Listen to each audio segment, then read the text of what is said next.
जय श्री राम। प्रिय भक्तों, अपनी श्वासों से, अपनी प्राण शक्ति से जगाएं आपके सातों चक्रों को, और वो भी सिर्फ 24 मिनट में। जो हमारे 7 चक्र होते हैं, वो चक्र अगर जाग जाते हैं व्यक्ति के, तो उसे सारी शक्तियां प्राप्त हो जाती हैं और वह इस जीते जी शरीर में ही परमात्मा को पा लेता है। तो इन चक्रों को जगाने के लिए अनेक प्रकार की साधनाएं की जाती हैं, जो कि बहुत ही मुश्किल साधनाएं हैं और उनको कोई कर नहीं पाता है। लेकिन हम आपको बहुत ही सरल सुगम तरीका बताएंगे। बहुत ही आसान साधना है और इसके लिए कहीं जाने की ज़रूरत नहीं है, कोई पैसा नहीं लगेगा। बहुत से व्यक्ति कहते हैं कि चक्रों को बिना गुरु की देखरेख में नहीं जगाना चाहिए, तो ऐसा कुछ नहीं है, आप जगा सकते हैं।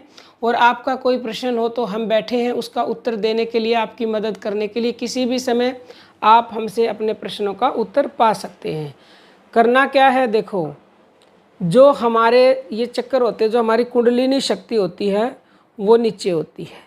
तो कुंडलिनी शक्ति से हमारी जो प्राण वायु होती है वो उठ करके सकार रूप में ऊपर जाती है और अहंकार होकर के वो नीचे आती है। तो जब हम प्राणों का घर्षण करते हैं, यानी कि हम प्राण जप करते हैं, कैसे? वैसे तो प्राकृतिक श्वासों का भी कर सकते हैं, लेकिन प्राकृतिक का करेंगे तो देर लगेगी चक्रों के जागृत होने में।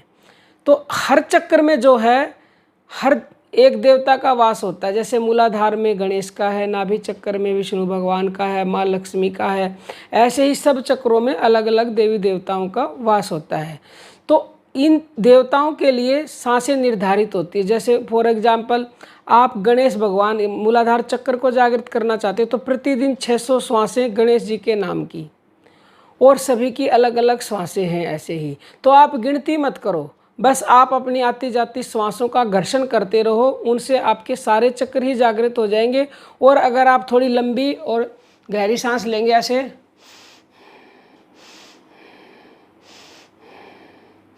इससे आपका जो है आज्ञा चक्र ही खुल जाएगा, 7वां चक्कर। और जिसका ये चक्कर खुल जाता है, छठा चक्कर है, सॉरी, आज्ञा चक्र, तो ये छठा चक्कर खुलते ही बाकी के सारे चक्कर अपने आप खुल जाते हैं। बस ये खोलना जरूरी है, जरूरी नहीं है कि आप अलग अलग सबको खोलो। तो ये कैसे खुलेगा प्राण जब से? जैसे 2 पत्थरों को आप घर्षण करते हो, ऐसे घर्षण करते हो, उनमें से अग्नि निकलती है, आग निकलती है ना, आग जल जाती है। ऐसे ही जब आप प्राणों का ऐसे घर्षण करोगे,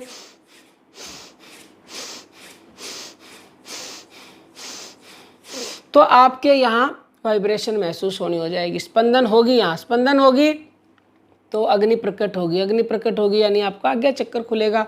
और ये सारे चक्कर तो पहले ही खुल जाएंगे।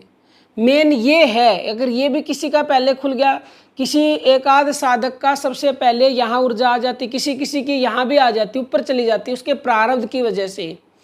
तो आपको चिंता करने की ज़रूरत नहीं है कि आपके यहाँ वाइब्रेशन होनी शुरू हुई है, यहाँ हुई है, या यहाँ हुई है, या यहाँ हुई है। आप बस प्राण जप करते रहे, क्योंकि ऊपर जब हमारी प्राण शक्ति उठ के जाती है तो वो फिर नीचे आती है, पैर ऊपर जाती है, फिर कुंडलिनी शक्ति से हमारी जो प्राण वायु ऊपर जाती है, नीचे आती है, ऊपर जाती है, नीचे आती है। उसका घर्षण करते रहो, घर्षण करते करते आपके सारे चक्र जाग जाएंगे। चक्र जब जाग जाए तो आप खोई हुई शक्तियां प्राप्त कर लेंगे, जो सोई हुई है। शक्ति आपके अंदर ही है, लेकिन आप उनसे अनभिज्ञ हैं, उन्हें जानते नहीं है, वो सोई है, बस उन्हें जगा दो। जगाओगे कैसे? वो जैसे कि अब आप ज़्यादा घर्षण करोगे, कोई एक व्यक्ति कमरे में सो रहा है, उसको आवाज़ लगाई नहीं उठा, फिर आवाज़ लगाई नहीं उठा, फिर वो चद्दर ताने सो रहा है तो चद्दर खींची तब भी नहीं उठा, फिर उसके ऊपर आपने पानी का गिलास डाल दिया तब उठेगा। तो ऐसे ही आप अब इन श्वासों को आराम आराम से लोगे, ना हो रहा, नहीं हो रहा, नहीं हो रहा, तो ज़्यादा से ज़्यादा घर्षण करो, इनका तेज़ तेज़ घर्षण करो। तो प्रतिदिन ये आपको 24 मिनट करना है। 24 मिनट ही क्यों? 24 मिनट में 1 घड़ी होती है, और संतों ने कहा 1 घड़ी आधी ते पुनियाद, तुलसी चर्चा राम की कटे कोटि अपराध। तो आप क्या राम की ही तो चर्चा कर रहे हो? प्राण जप मतलब सबसे सर्वोत्तम जप, भगवान प्राणों में स्वयं बैठे हैं, आप डायरेक्ट राम से जुड़ रहे हो। तो आप 24 मिनट प्रतिदिन ये अभ्यास करें, अपने प्राणों का घर्षण करें, प्राण जप करें, तो आपके सारे चक्र 24 मिनट में ही जाग जाएंगे, थोड़े से दिनों में ही। अगर लगातार आपने 24 मिनट ऐसे ले ली सांसें,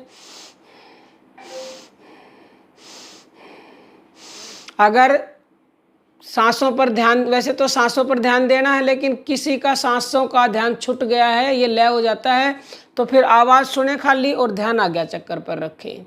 और कोई आज्ञा चक्कर पर नहीं रख सकता, क्योंकि शुरुआत में सांसों की आवाज़ पे ही ध्यान देना पड़ता है, तो सांसों की आवाज़ पे ध्यान दें। हमने दोनों तरह से बता दिया।